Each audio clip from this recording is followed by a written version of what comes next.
clashing first with the Hermann Göring Division and then with the 15th Panzer Grenadiers. Several Axis airfields had been captured and would soon be pressed into service as bases for Allied close support squadrons.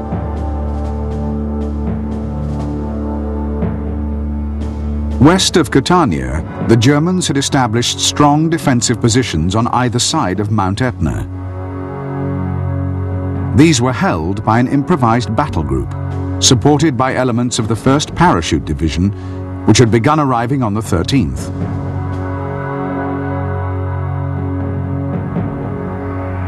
On the 16th, Kesselring appointed Huber as commander of the 14th Panzer Corps, comprising all German formations in Sicily, and Luftwaffe flak batteries guarding the Strait of Messina.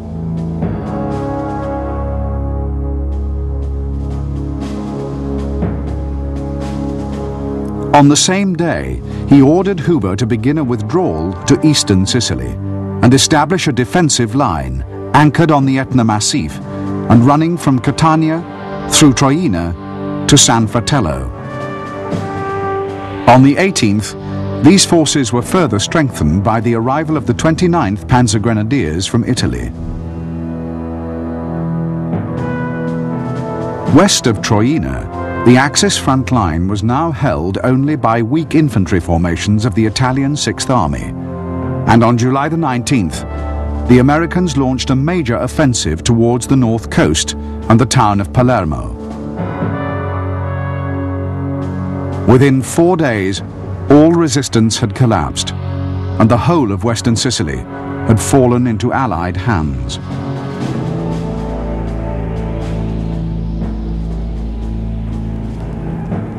The fall of Palermo was a savage blow to Italian pride, and the first casualty was Mussolini, who was dismissed from office amid public protests and expressions of disgust.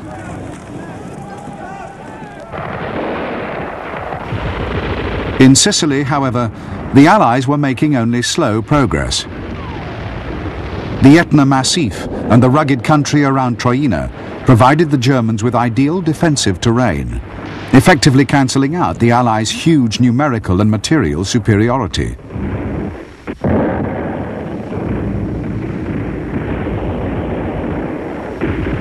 The battle for the Etna line was to be only the first in a series of battles fought in Sicily and Italy, in which the Allies would find their progress severely hindered by a combination of difficult terrain and brilliant German defensive tactics.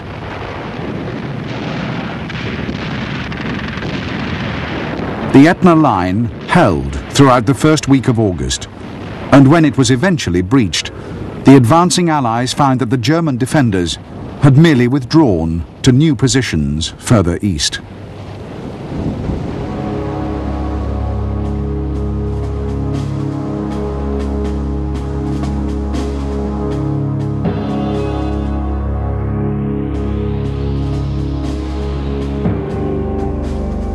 When they abandoned the Etna line, the Germans withdrew only a few miles, anchoring their new positions on the town of Cesaro.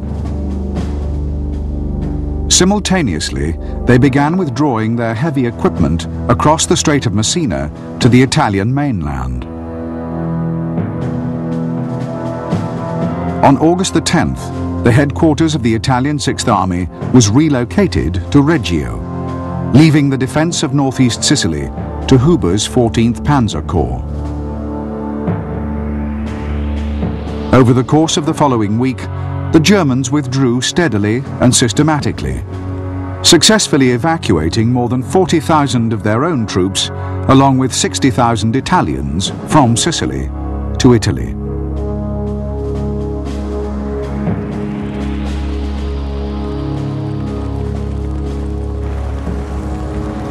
The conquest of Sicily netted the Allies nearly 150,000 Italian prisoners, but very few Germans. The campaign in many respects had been a resounding success, in others a disappointment. Italian resistance had proved far weaker than anyone had anticipated, and the Italian navy had not even left port, despite repeated German requests for assistance. Indeed, the contribution of the Italian armed forces to the defence of Sicily had been virtually negligible, encouraging the impression that Italy herself might be a hollow shell. But the Allies had suffered heavily at the hands of experienced German formations, who had retained the initiative to the end, conducting a phased retreat and escaping almost unscathed.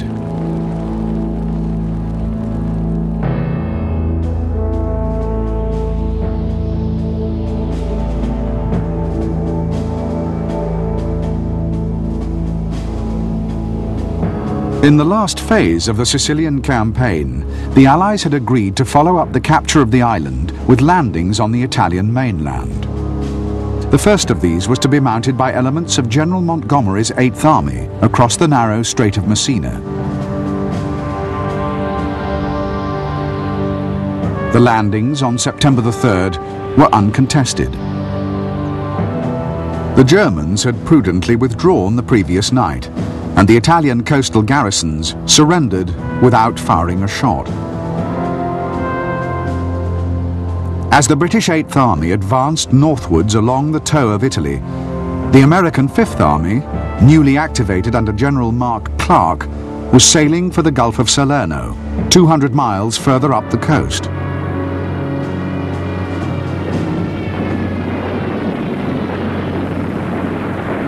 During the voyage, the invasion fleet was attacked intermittently by German bombers, and its progress was clearly being monitored by the Luftwaffe. But Allied commanders were confident of a successful operation. The landings on September the 9th were timed to coincide with a formal Italian surrender, and many of those aboard ship were expecting to walk ashore unchallenged.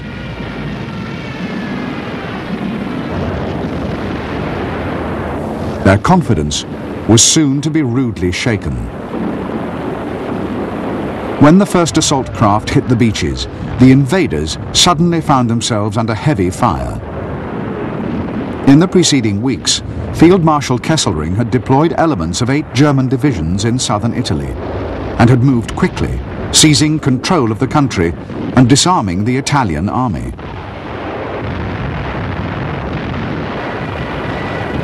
For the Allies, the Battle of Salerno would be no walkover. On the first day, the landings were counterattacked savagely, and the fleet was harried by wave after wave of German fighters and bombers. While the assault troops swarmed ashore to seek safety and shelter behind the dunes, Kesselring was ordering reinforcements to the area for a full-scale assault on the beachhead.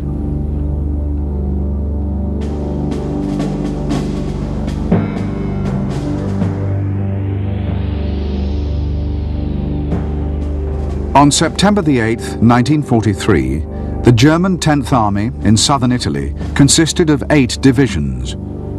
2 of these, the 26th Panzer and 29th Panzer Grenadiers, were withdrawing slowly northwards before the advance of the British 8th Army, and the 1st Parachute Division was deployed near Bari on the Adriatic coast to secure the line of retreat. The 2nd Parachute Division and the 3rd Panzer Grenadiers were in Rome, ready to seize power in the event of an Italian defection. The Hermann Göring Panzer Division and the 15th Panzer Grenadiers were refitting near Naples, leaving only the 16th Panzer Division at Salerno to face the American 5th Army's attack.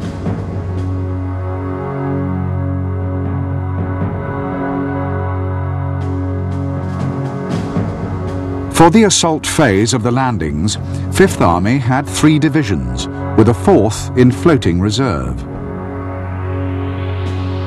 Their primary objective was to secure a firm lodgment and then drive north towards Naples, which they expected to enter on the 3rd day.